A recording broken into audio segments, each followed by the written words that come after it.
by the French Broad Food Co-op, a grocery store focusing more on people than profit by providing living wages, supporting local farmers, and being community-owned.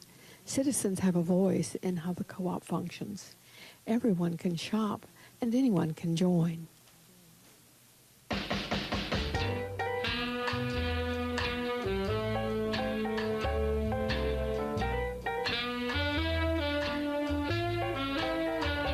Trouble in mind, I'm blue, but I won't be blue always. I know the sun's gonna shine. You're listening to the new WPVM LP, Asheville, North Carolina, 1037 on your dial, globally at WPVMFM.org. Listening to WPVM LP 103.7, Asheville. The voices of Asheville. Listen live anywhere at WPVM.org. You're listening to WPVM LP 103.7, Asheville. The voices of Asheville. Listen live anywhere at WPVM.org.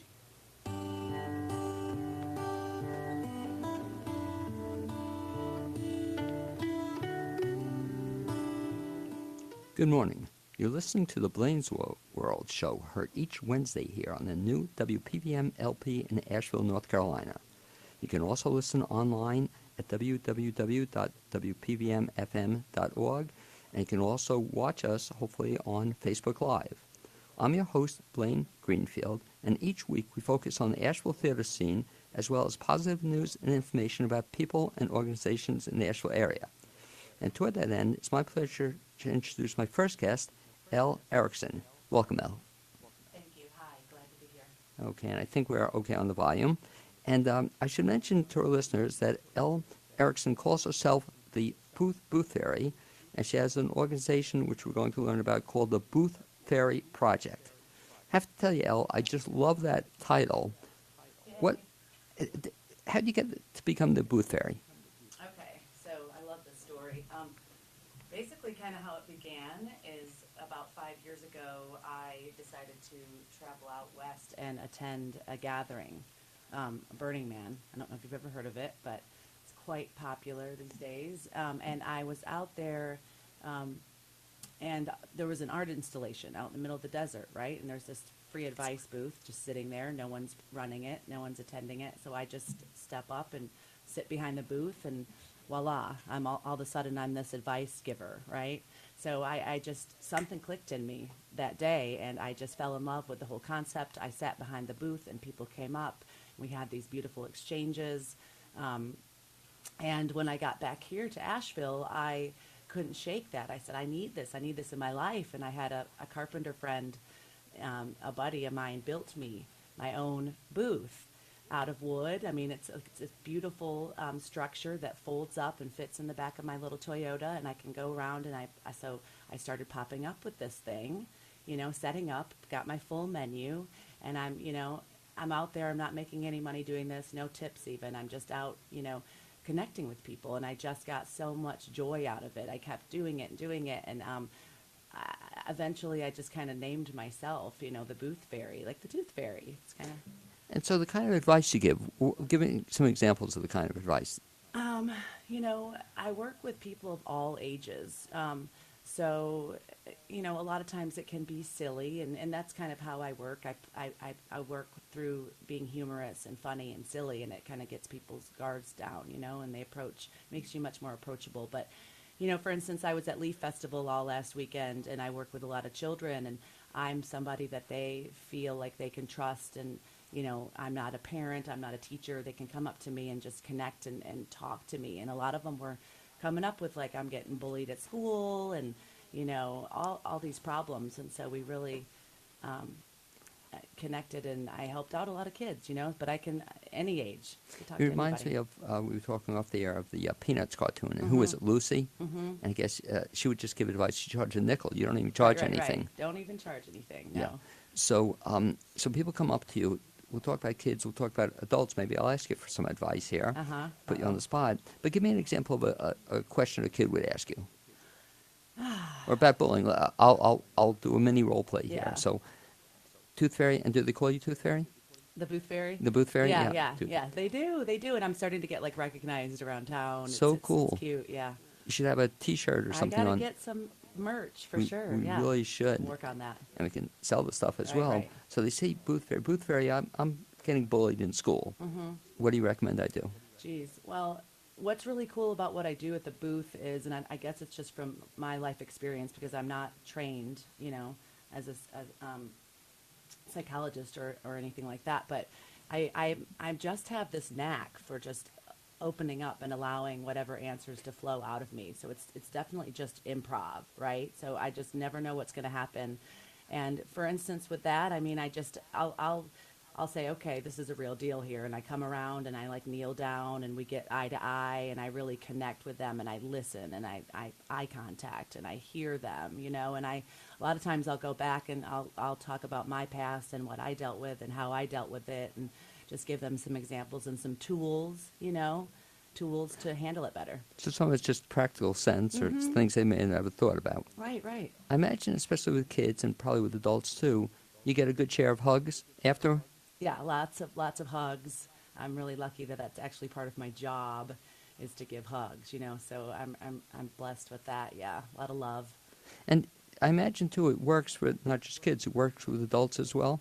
It really does. It's amazing how effective just one good long squeeze can be. It releases the oxytocin. I mean, the science is out on hugs.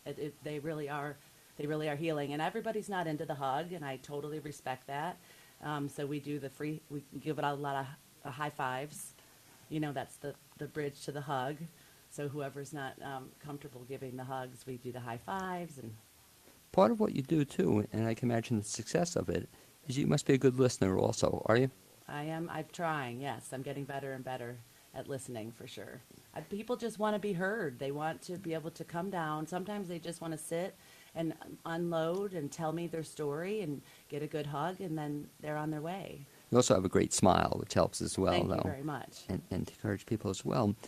It's tough, I imagine, though, being the Booth Fairy, that sometimes you want to have different people see you. So you don't want to, like you said, you're not doing counseling, you're not doing long-term therapy. Is it a problem sometimes, though, that some people just want to tell you a story and it never ends? I really don't run into that quite often. There just seems to be some magical flow that happens. And, I'm also really good at just reading people and kind of intuitive like that. And I'm just, I don't know, I have a knack for just, cutting it off when the perfect time is, and it just kind of flows naturally. So I don't worry about that. In another life, I did some work for the court system. I would ask people to tell me the Reader's Digest version. I knew I would be in trouble, Elle, when they would come in with a whole notebook of stuff they want to share with me. Right. So don't Yeah. read it. Or imagine you too. You don't want people to read stuff. You want it from their heart. Exactly, yeah.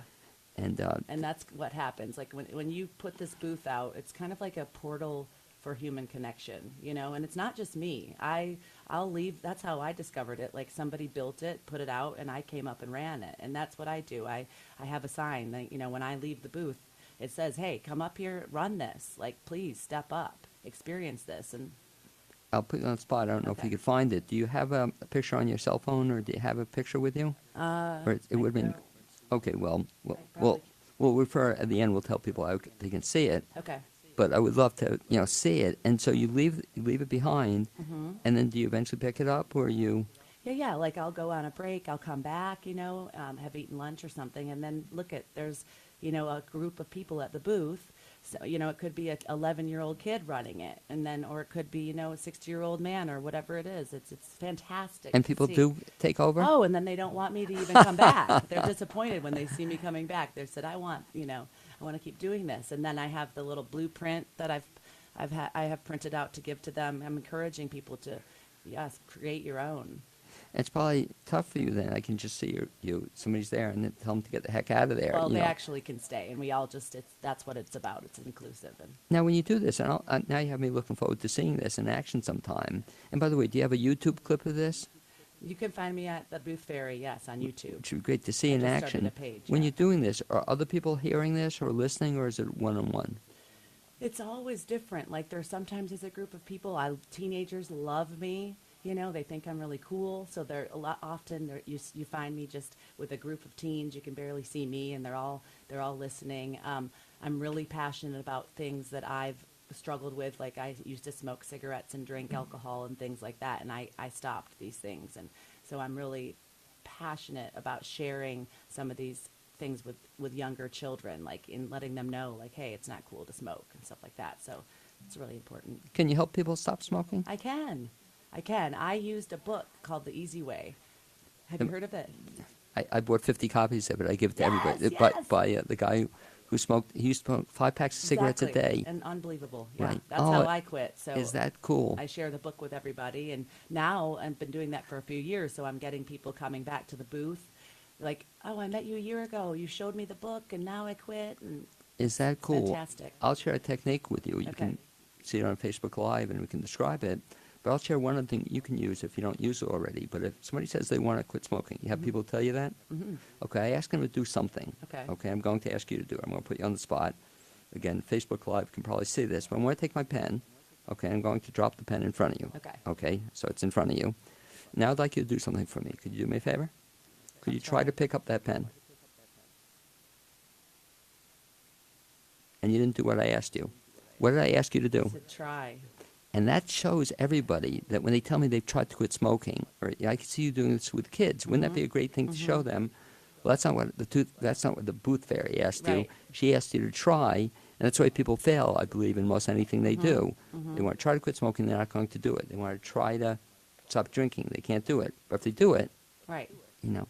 So what I get from you, which is really cool, and my second guest does this a lot with folks he works with too, is that anything you work with people on is a very pragmatic nature. You know, it's something that they can take with them and then implement it hopefully right away. Exactly. Yes. Do you ever get feedback from people you've worked with? I get a lot of feedback from people, and it's kind of what I'm trying to do, is inspire people to just, I'm being fully expressed, right? I'm up there, I might have a tutu on, I'm not worried about what people think, and I'm a good example for, you know, living your true self. And that's what I'm trying to do. So I get so much feedback from people. I get parents that reach out to me and just say, can I have my kid come and hang out with you for the day? Or, you know, I'm getting a lot of that. And I get a lot of people of all ages saying, you inspired me to do this or that, or, you know. Do you get that on email or Facebook? They after the fact they communicate with you? Yes.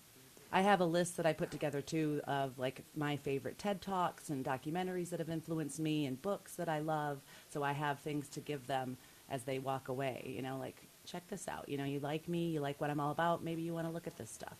I have something I want you to do a talk on. I always mess up the pronunciation, but it's Pechakacha or something like that.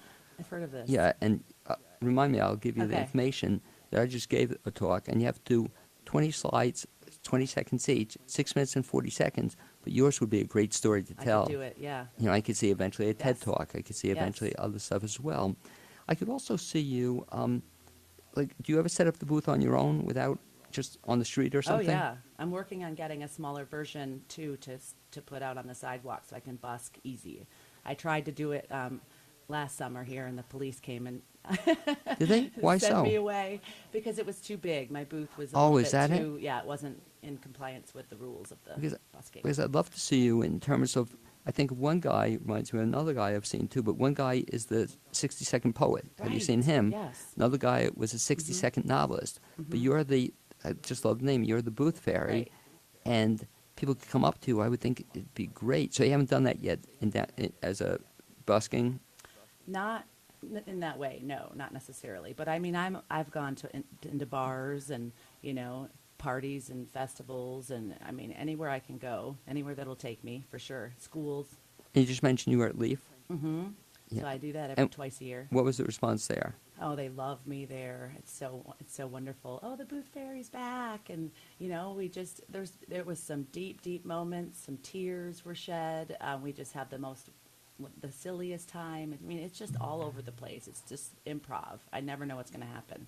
Does it bother other people that their stories are being heard by other people? Well, what goes on at the booth stays at the booth. You know, I'm not going to repeat anything I love it. hear. So, and then, you know, usually people can sense when there's some privacy needed, and they'll back away and give the space. Okay. So, So that's kind of interesting. So you're working with you on a one-to-one basis. It's not necessarily 20 people are hearing what is being discussed. So the beauty of what you do, it's one-to-one, and it's just it's so cool. It's just you listen to people. Yeah. And they like being Well, heard. I like to tell people what to do too. I mean, and that's what's beautiful about this is because since I'm behind the booth, it's they're in their power to walk up and ask me. So it's them coming to me instead of me chasing everybody down, telling them what I'm passionate about. So it gives us this opportunity to have this exchange, and for them to, they're more receptive to what I'm going to say if they come up, and it's their choice to come up and ask. So. When you were a kid, did you always do this? Like, were you always the advice giver? I was thinking about this the other day, like I've just always been interested in connecting with people and helping people.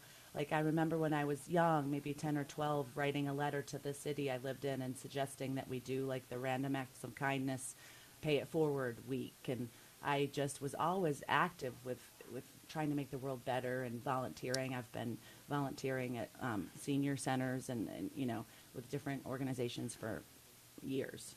So I'll mention one of my favorite quotes. I've mentioned her on the air before as well, but it's from a woman by the name of Shirley Chisholm, and she was a New York City congresswoman, and she said, and this is what you're all about, service is the rent we pay for living on earth.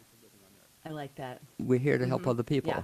And so that's sort of what you do, though. And that's kind of selfish because, it feels really good. Right. Okay? So I'm kind of addicted. Like I tell people, like the oxytocin, like I'm addicted to the love drug, I think. Because, it's a win-win. Like there's, I know we'll get into this, but there's other things that I'm doing through the project. Like we've been going into nursing homes. I call them bliss mobs. So the nursing home bliss mobs. So we're taking like the free hug thing and we're going into assisted living facilities and just connecting, with people and giving out the free hugs and donating dolls and all these fantastic things and just making people feel better. And it's service work, right? But it's just, I'm addicted to making others feel good, but in return, I feel amazing. Well, talk a little bit about then when you go into a senior citizen home, aside from being the booth fairy. What else? What do you do there? You mentioned the hugs. Yes. How does that happen? Well, it started out. So I've been doing this booth, for for like a chunk of years now, and so through doing that, I've kind of had these ideas to do these other things. They're just coming into me. Like I'm not sitting down and trying to plan this, this adventure out. It's just like I'm doing it, right? Or it's doing it through me, I should say. But one of the things we started to do is the free hug flash mob, and so. Just to connect people, just to spread some love and, put a smile on people's faces. And so I said, okay, I'm going to do this. So about a year ago, I said, okay, I'm going to put this event on Facebook. From noon to 2, people meet me downtown Asheville. We're going to give out free hugs, free high fives, for a couple hours. Just show up and see what happens.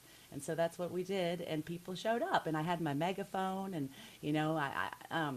I brought all the signs, and I made the signs fun, like gluten-free hugs. And I love it. You gotta bring some humor into it because people, it gets their guard down. So we did that, and the response was incredible. People just, they were like, you're, raising my vibration, and you're restoring my faith in humanity, and all these things from this simple act of just seeing people. So through doing those over and over again, and I'm bringing those into other communities as well, like Charlotte and other cities, but one of the other things we started to do was the nursing home bliss mob. So it's basically like that, but we're going into the nursing homes and we're just going parade style down the halls and going in and knocking on the door and, we got to come in. Can we say hello? And we're going in and we're just sitting down and having the eye contact and connecting and listening, and asking their stories. And it's just beautiful. And how cool is that? Because especially in nursing homes, that nobody pays attention to people. Right. And so I guess one of the things you're also doing is you're paying attention to people. Paying attention, just connecting. I'm just obsessed with human connection. A spin on what you do reminds me of something my wife and I once wanted to do. We never did, but other people have done hugs in downtown Asheville. What would really be cool, I think, is to have a compliment day or compliment program or something that you go to people, but it's hard because you really have to think about it. But everybody comes up to you, gets a compliment, or free compliments. That's actually on my menu. Is it really? Yes. More bees with honey. That's one of the menu items. Yeah, more compliments, free compliments. Off the air, talk to me about that. But Okay. I think it's a fascinating concept. The tough part, though, and you really have to be a good listener, a good very good at observing, which I think you are, is to be able to find something in everybody, give them a You compliment. got to be genuine about it. Yeah. You know, you can't just say to everybody, nice shoes, you know, Right, or right. nice socks. You know, everybody has nice shoes. But to find something about them, isn't that a cool thing? Yes. Yeah, I love the idea. So more bees With honey. Yeah. with honey. Uh-huh. It's interesting speaking to you. You seem to have about like 47 different I've got a ideas lot going on. simultaneously. Yeah. I have a lot of ideas. Yeah. And so let's talk about one of your ideas. I know you have you're calling it, which is kind of a neat title, the Booth Fairy Project. I guess, is that the umbrella for all your ideas? It is, basically, yes. And so what's the idea behind the Booth Fairy Project? So the project, like, just kind of sprouted up, right, through this booth, through being out in the world and seeing the effect the booth had on people. And I said, well, you know, I'm kind of creating this position almost out of nothing. Like, I'm going to be the Booth Fairy. I am the Booth Fairy, and it's basically like being a love ambassador. So I'm one of the love ambassadors for this town of Asheville, and I'm gathering other love ambassadors to go out into the world and raise the vibration and connect with people and make people happy. And so that's what I'm doing with the project. The project, you know, there's many pieces of the pie. Like I mentioned, the nursing home bliss mob. I mentioned the free hug flash mob, which I actually have one happening tomorrow here in Asheville, so everybody can come join me. And for example, the one tomorrow you mentioned on the air, but that's also on your Facebook page as well? Yes, the Booth Fairy Project. And what time are you doing From that? 6 to 7:30. So we're meeting at the Vance Monument Right. on Thursday at 6 p.m. And you don't have to bring anything; just show up, and you know, be ready to have a blast. How many people typically show up, or do you think will show up? It's all over the place. That keeps me, you know, on my toes, because there could be, I've had 25 people there, and then I've had one. And it's just fantastic either way, really. It's, you know, it helps to have at least one, because, I mean, I'm even out of my comfort zone with that, you know. So when people show up tomorrow, for example, at 6 o'clock, Vance Monument, you'll have signs for them. You'll tell them what to do. Yes. And I like also the option you gave them, if they don't feel comfortable hugging or the person doesn't want to be hugged, give them a Just high five. come and hang out. I'm really passionate about putting "Hello, my name is" stickers on people, because I believe that helps us connect with one another. It gives us permission to connect when we see that sticker. But I pre-write them out and put free hugs and free high fives on the sticker. So after they engage with us in the Bliss Mob, we put a sticker on them and we tell them, you know, hug it forward. Oh, really? I love they it. walk away and they're part of the project. For the most part, I would imagine the response is positive. Yes. People like being hugged or getting a high five. Some people, though, I guess, don't want to go there. And you know, it's so neat, because, and I tell people that, like, it's definitely not, it's a challenge, you know. It can be challenging because you're dealing with some rejection, and some people that you know, definitely don't want to engage, and that's okay. That gives them an opportunity to practice their boundaries, you know. But it's an interesting experiment to come out and do this. And part of the process, I imagine, and you work with people telling them how to do this, they ask for permission, I guess, to give somebody a hug. Yes. How do they go about doing that? Well, it's pretty obvious what we're doing, because we've got the megaphone and we're just a bunch of really happy people, and then there's lots of laughter and silliness, and so yeah, hey, we're giving out free hugs today. You know, are you hug deficient? Oh, I You know, love it. You know, let me cure your hug deficiency. And do people say they are? Yeah. Do you also train people, and I kind of learned this, I don't do it as well as I should all the time, but there are ways to give hugs as well. I mean, it's not a long learning process, but there's a way to give a hug. Describe how you should give a hug. I heard that they're supposed to be heart to heart, you know, so your heart's lining up, but I don't really have any hug rules. I just kind of, like, you know, there's no rules with me. But I do have my menu items, so the free hugs. There's bear hugs, side hugs, awkward hugs, group hugs. Oh, I love it. We have hug options. Yeah. Because something I learned, too, is that you want to not do the pat, and I used to do that, too, you know, that just grab somebody quickly, give them 2 pats on the back, and then that's not really a hug. Right. You want to try to get the squeeze in and, you know, have the connection and hold it for, I think there's like a number of seconds. I was going to ask 20 you. seconds or something, and then the oxytocin starts to get released, you know, and you actually have some healing there. It's interesting because most people, again, I guess, don't think about this. You know, they just hug how they've been taught to hug. But if you actually, 20 seconds would actually get you to contact with somebody. Exactly, right. just kind of Really a makes a nice difference. thing. Yeah, we just need to touch. People aren't getting touched. We're not, connecting with each other in that way. We're not making as much eye contact and putting our phones down and just, talking, just having conversation. That's why one of my ideas with this project is to get these booths, and I'm just getting my first one built, to donate to have a permanent booth in a venue in Asheville, because Wow. we just need to build them and then they will come. Just put the booth up, put the menu next to it, and just a couple of stools, and voila, you have connection. I imagine also they're cell phone free, that. I do like to encourage, I had a sign up that says, if I catch you zoning out on your phone, I can squirt you with my water gun. I love, do you have a water gun too? Yes, yeah. Oh my goodness. I can see you. Do you have bubbles also? Oh, yeah. Are you course. into, knowing you, the answer is probably yes. Are you into laughter yoga? Are you familiar with that? I've done the laughter yoga. Okay. I do. I like laughter is just the best medicine on the planet, so. Because I can see this also being on your menu. I mean, I do have a laugh off. I do have that on the menu, yeah. And what's that? That's kind of like what they come up and then I don't even know. I kind of, improvise with each customer, but just usually start laughing. We usually start fake laughing, and then whoever starts and breaks into the real laugh, then we're done with the laugh off. Oh, is that cool? And we get all the people in the crowd laughing. There used to be a great TV show I watched on TV, something to that effect, that comedians would have to make people laugh, and see, some people don't, but it's just nice to get them to laugh, to smile, Yeah. and it changes their whole day around a little bit too. One of the favorite things on the menu is the slow clap. So the slow clap is this mini stage that I had built. It's like a little mini podium, and they'd step upon the stage, and I gather a group around, and we just give them a standing ovation, and it starts really slow, and and then I've got all the bells and whistles, and by the end of it, everyone's hooting and hollering, and the person is just like, it can be challenging to receive all that adoration for just being you, they're just standing up there, and they have to receive it and try not to deflect, and we're just yelling and screaming and sending love to them, and it's just like this standing ovation, and it changes everything instantly. And can you imagine, for a lot of people, that's the first time they ever had that happen, Yeah. Or, it reminds me, just real quickly, we once did something similar. It was somebody's birthday on a cruise, like it had been 3 months before, and we asked them, had they ever had a surprise birthday party, and they never did.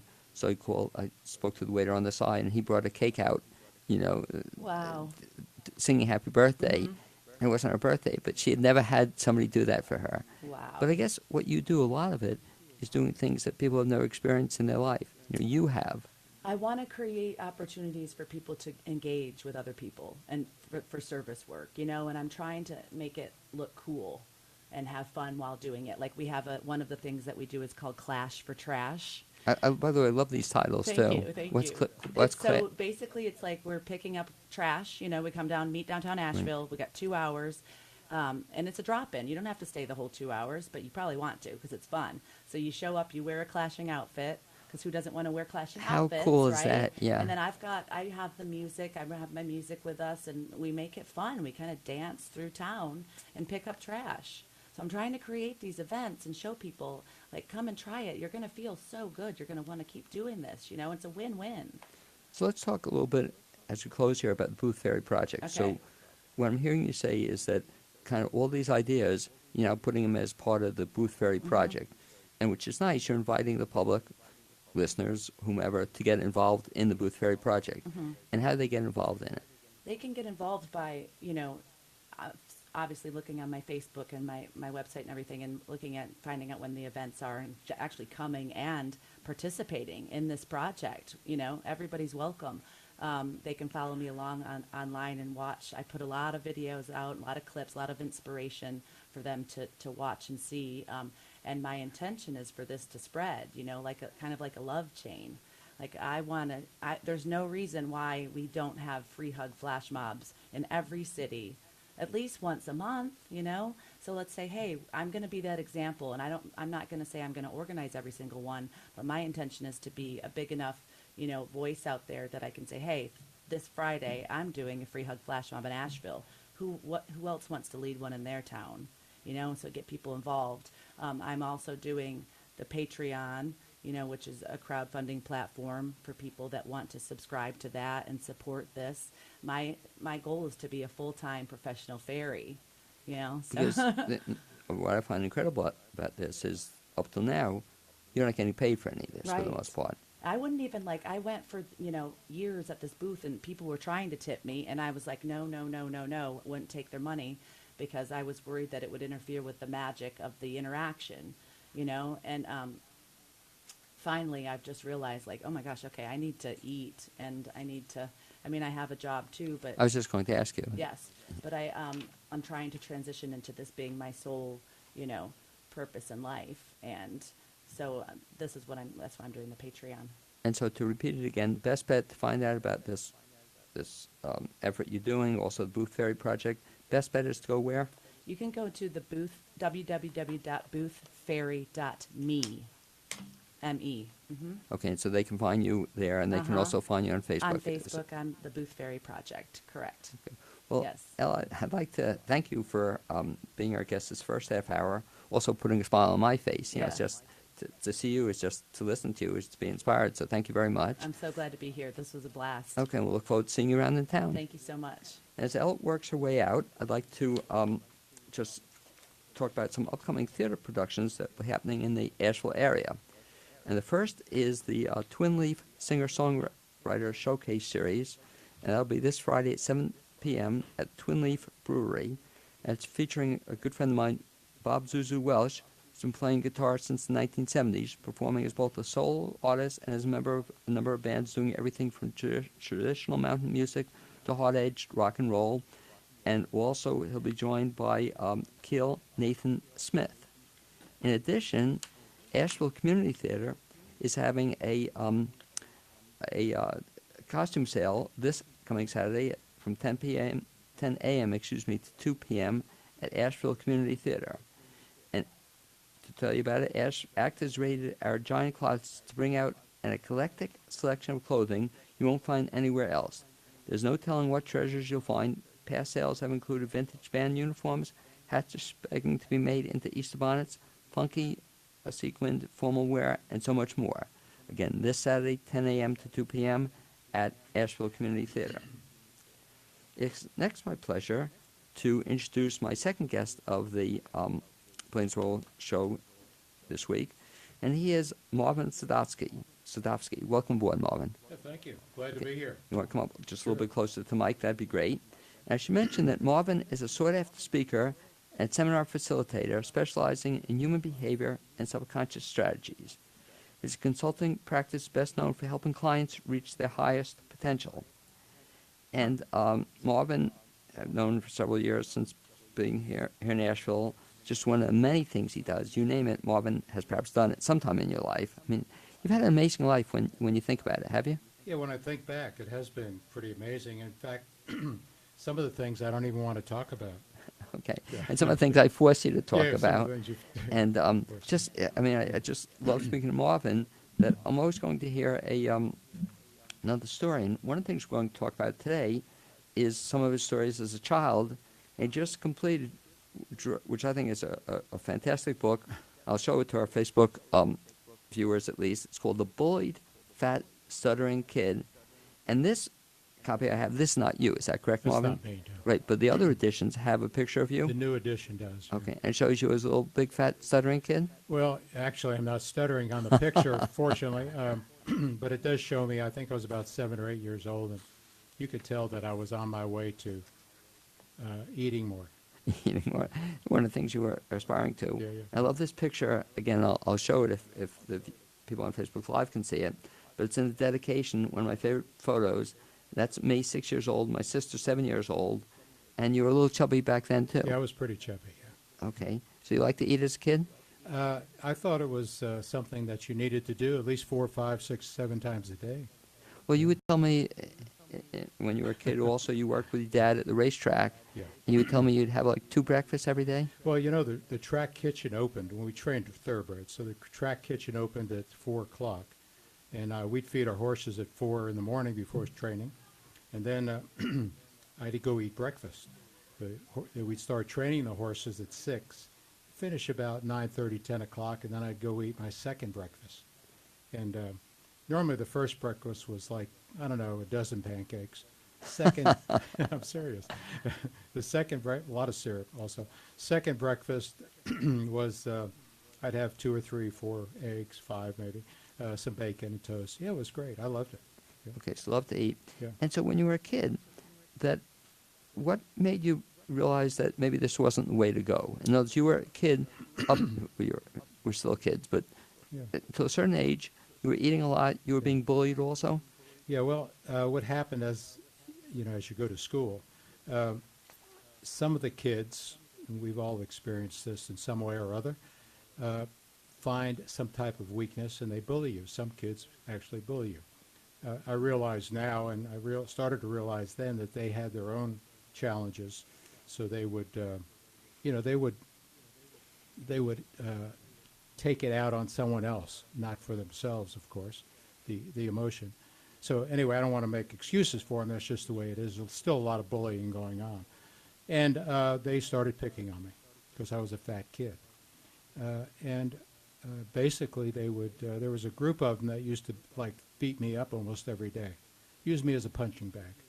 So Okay. yeah. And not only were you a fat kid, and as a Yeah. kid I was a little heavy at one stage in my life, Yeah. but you also had, on top of that, you were stuttering. Is that correct? Well, I started stuttering right after I started school because, I think it was probably this 3rd or 4th grade, because I was bullied so much, a lot of fear involved.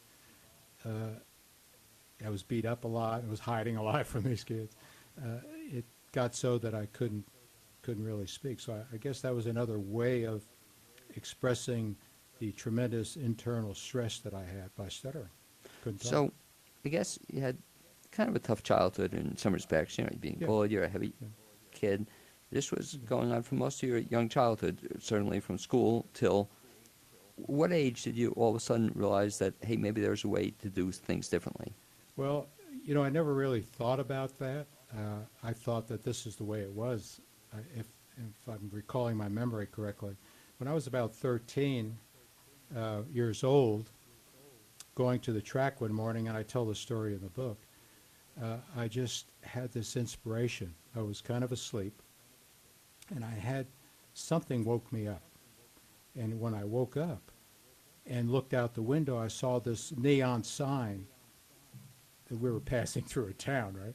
I saw this neon sign that said library, and something told me that I needed to go there to learn how to stop stuttering, to lose weight, and also to fight, to protect myself, because I couldn't run real fast. These guys used to catch me, and I tried to fight, but I couldn't. So I wanted to learn how to protect myself, and I don't know, it was just something that came upon me, I guess you would call it. And what's interesting, Marvin, whenever you tell the story, is that you just had this happen, the realization Yeah. on your own that you then made the changes, and we'll talk about the changes, Sure, yeah. as opposed to having somebody else to tell you had to change or they tried to change you. You ignored all that. You just did this yourself. Exactly. And you mentioned in the book, again, I'll encourage our listeners, and we'll talk about how to get the book. Sure. But you tell how it happened, and part of it was you just went up, 13-year-old kid, probably hadn't been to the library too often. You just spoke to the librarian. What'd you ask her? Her or him? Yeah, well, actually, I began carrying a little pad around with me, and I used to print what I wanted because I couldn't talk. I mean, I just absolutely couldn't talk. Was that all the time you couldn't talk? Yeah, all the time. Even to your folks? Yeah, I stuttered all the time. Yeah. Yeah. I mean, I started stuttering, I couldn't stop.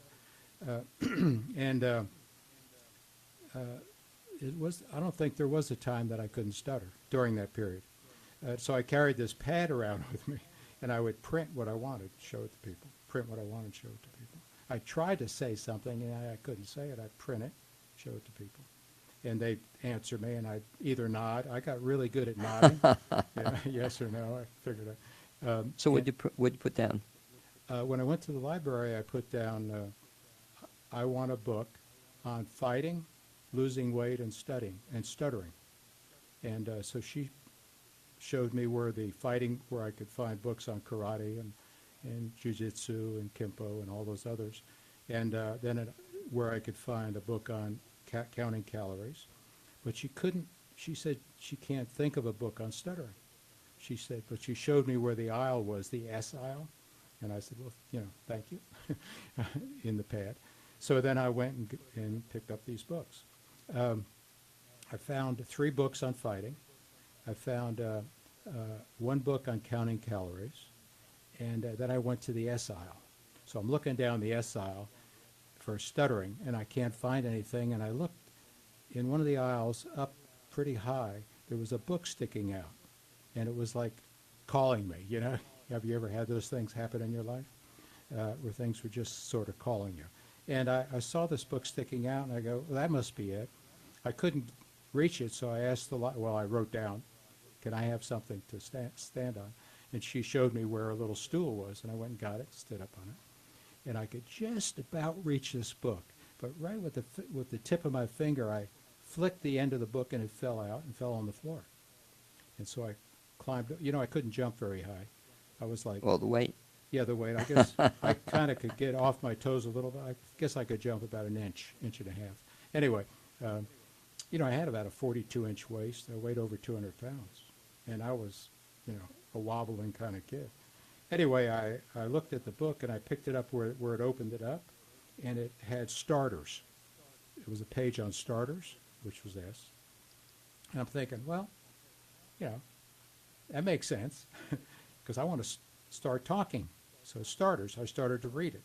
And in the first paragraph, it said, you have to give a starter or that kind of equipment, you have to give it some energy, like electrical energy. And I'm thinking, nah, I'm not going to hook a battery to myself. I'm not going to do that. So what could I do as a kid? I'm thinking, what could I do to give myself a shock? And I thought, well, I guess I could slap my leg. Pam, slap my leg. And I would kind of, in my brain, I thought that would be a shock. That would get me going, I'm thinking. So that's what I decided to do with that. And I read the books on fighting. I read the book on counting calories. I learned how to basically beat up bales of hay and big heavy bags of straw of oats and at the barn, and lost a lot of weight. And We'll talk about that, which is so tremendously impresses me in the fact that, so you learned a lot of this stuff just on your own by reading. Yeah, absolutely. And that we'll take each one that, so on the weight thing, so you read this one book on counting calories. Right. And then you started making some changes as a result? Oh, yeah, yeah. How quickly did you... This is an interesting, Blaine, because there was a point when I started to do this that I felt that I could do it. Before, I didn't feel like there was any hope. You know, I felt like I'm just a fat, stuttering kid, and that's the way I'm going to be. But once I opened my eyes and I saw that light, it said library, other lights went on in my head. I don't know where they came from or what happened, but I know that they're there and available for all of us. And it's a matter of being open to it. And I realized at that point that I could do what I wanted to do. How quickly did it take you to put these changes into effect? Immediately. I did it. I started that day. Well, so for example, one I find fascinating is the stuttering thing. So you started slapping your leg. Yeah. Is that correct? Correct. How quickly, like, did your friends realize they were like, even with your friends, you were just writing notes all the time? Yeah, yeah. Well, But- they got used to my stuttering. I could start a word and they kind of knew what I was going to say. When did people, or I'll ask you, when did you throw away the book? Or when did you realize that you didn't need the book anymore? A week later, 2 weeks later, a month? After I read that, I didn't read the book. There was nothing else in there that made sense, because to me that was it. Right. So I made up my mind that I could do this, and I didn't read the book. I gave it back to the library. And just started slapping your leg. Started slapping my leg. And we'll talk about that Yeah. for adults as well.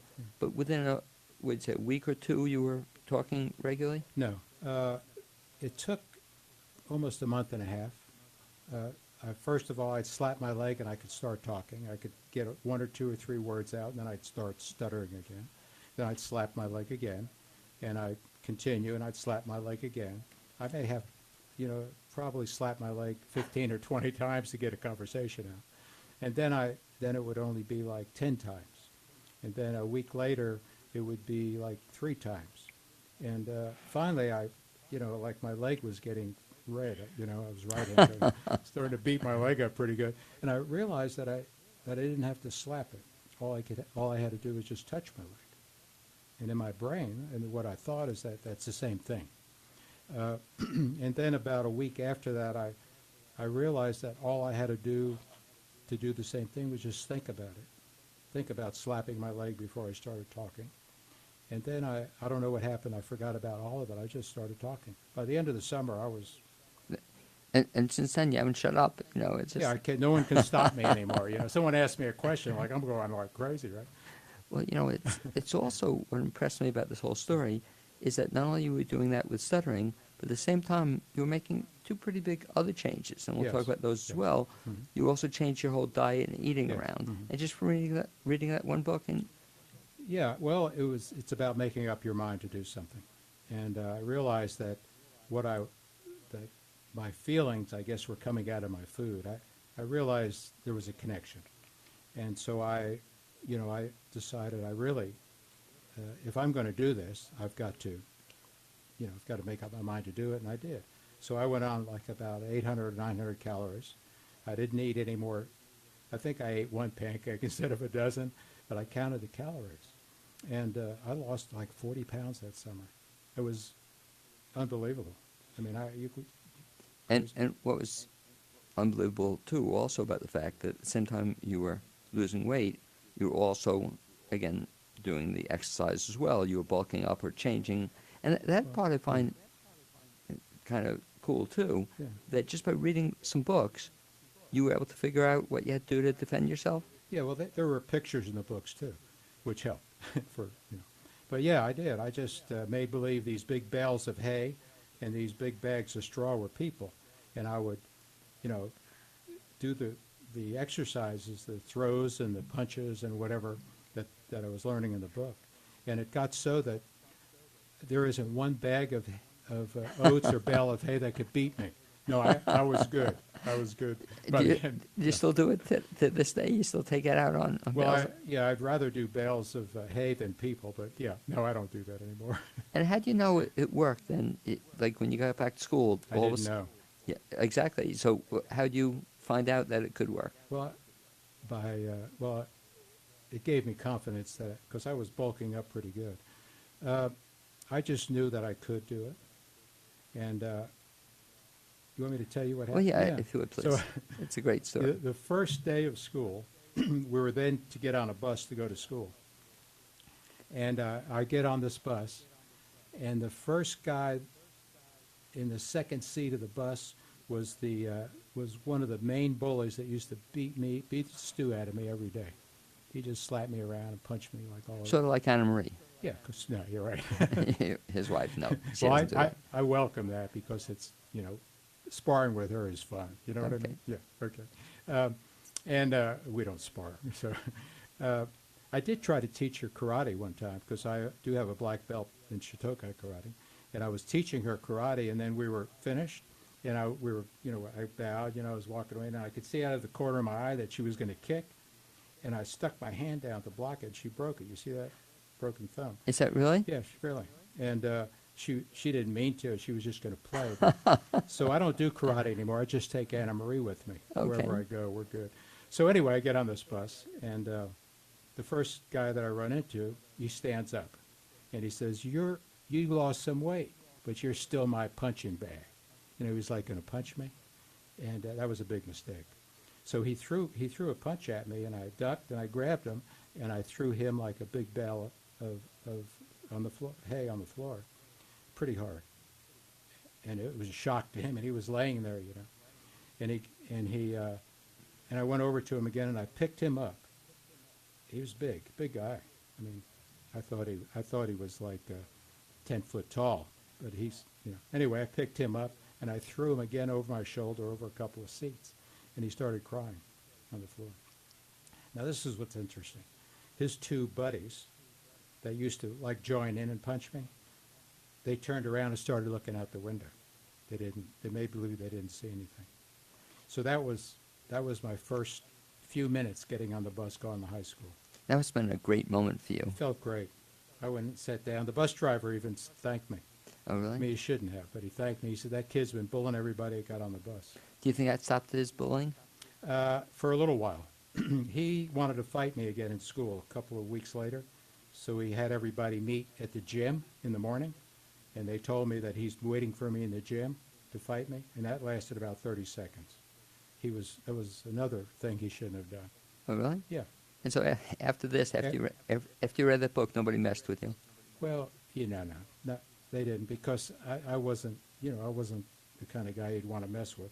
Not because I was tougher because, I just like people. So I got along good with people. Here's what's interesting.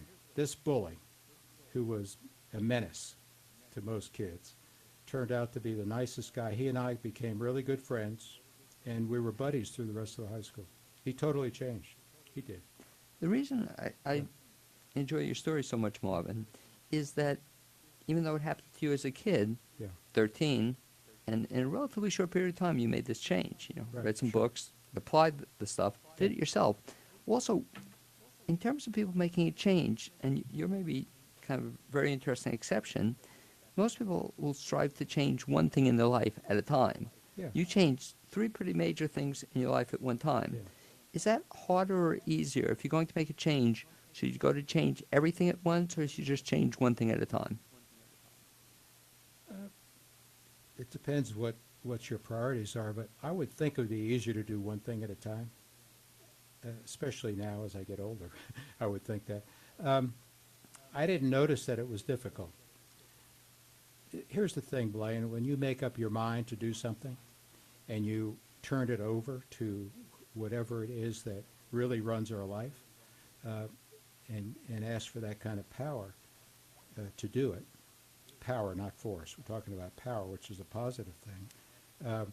What we want to do, whatever we want to do, we can do, within reason. I'm not going to be an Olympic runner or anything like that. I know that. It's logical.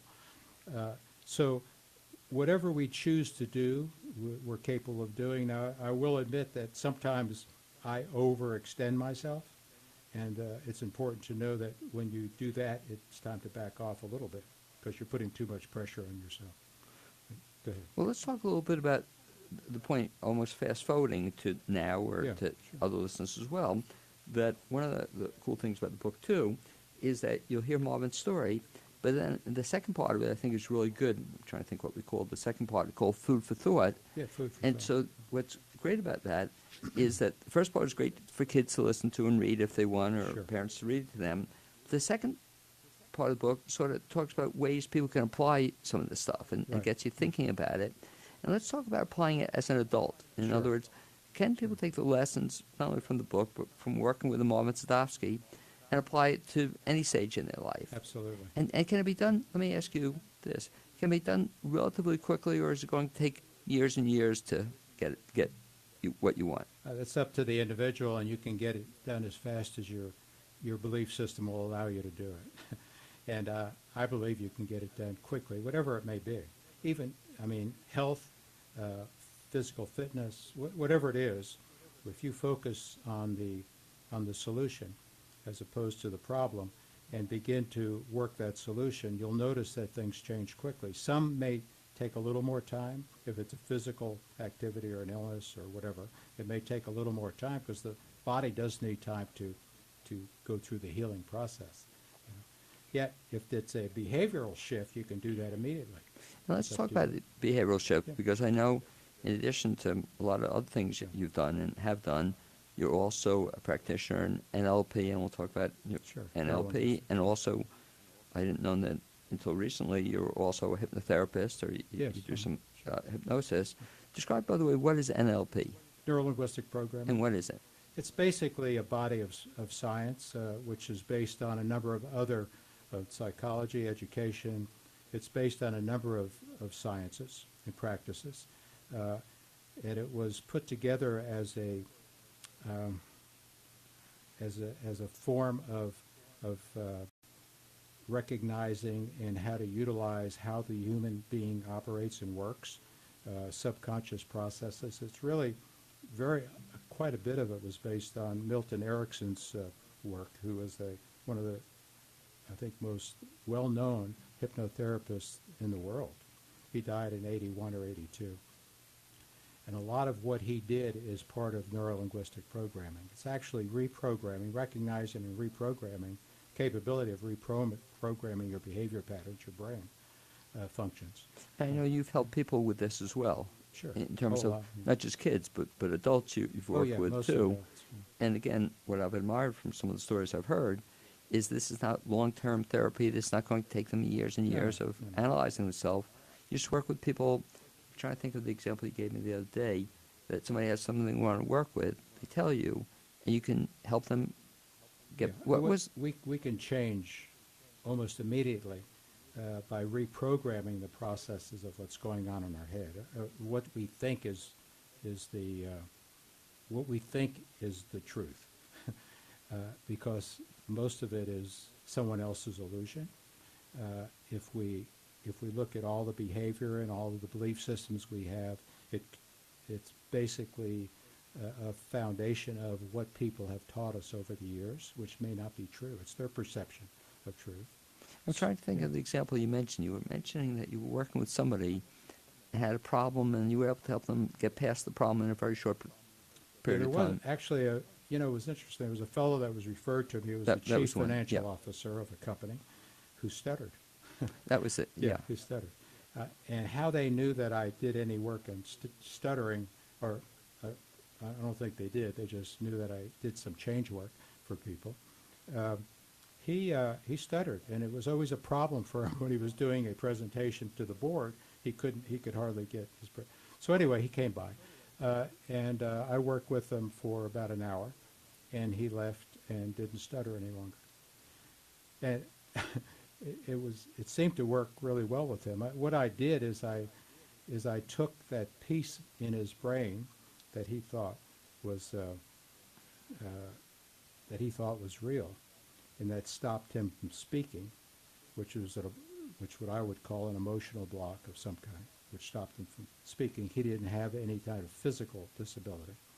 It was an emotional disability or dysfunction, and reprogrammed around it. In other words, gave that source of whatever it was that fed that emotional dysfunction, gave it another way of expressing itself, so he could speak out as opposed to not speak out. And I don't know, he left talking to me. He came in stuttering and left saying goodbye without any stuttering. Did you also teach him the leg slapping technique, or? No.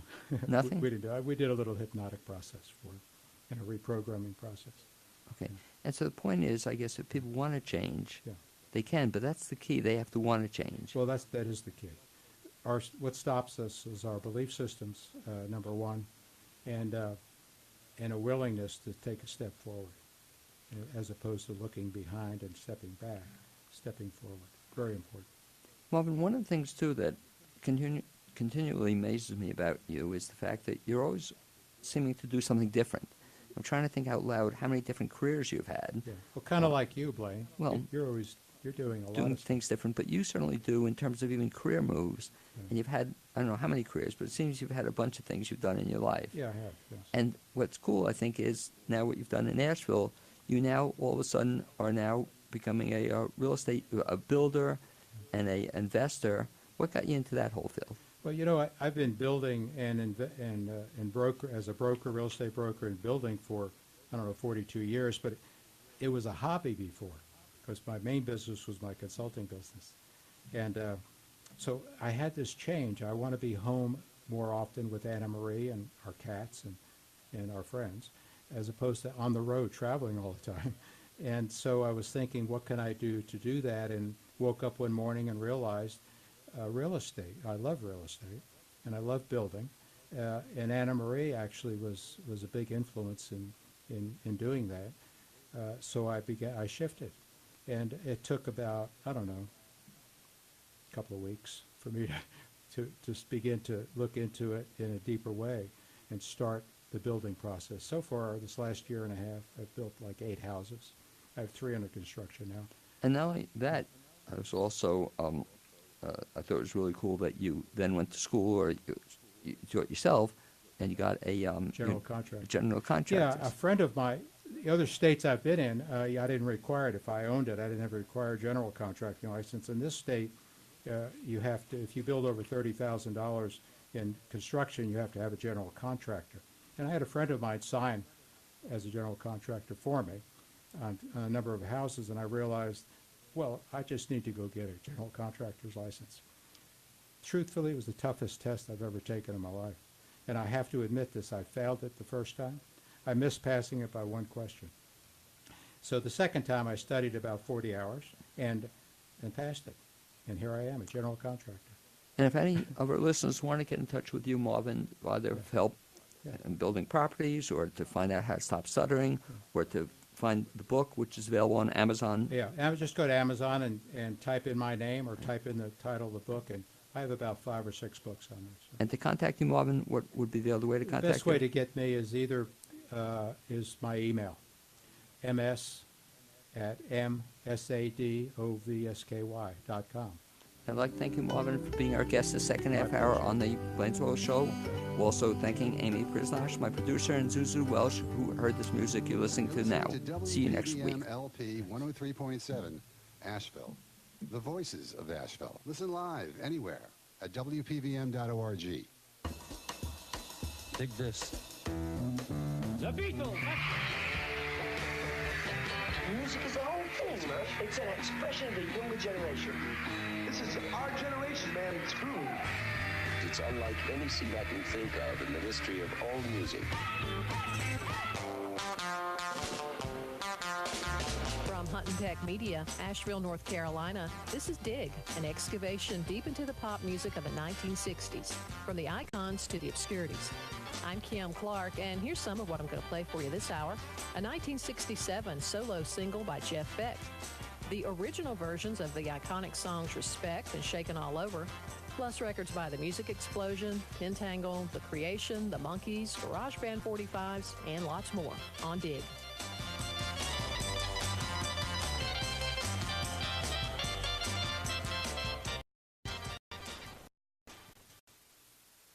The Lansing, Michigan band The Wolf had a big regional hit with this one in 1966, and it scraped into the national top 100 too. It's the Bo Diddley tune, Who Do You Love?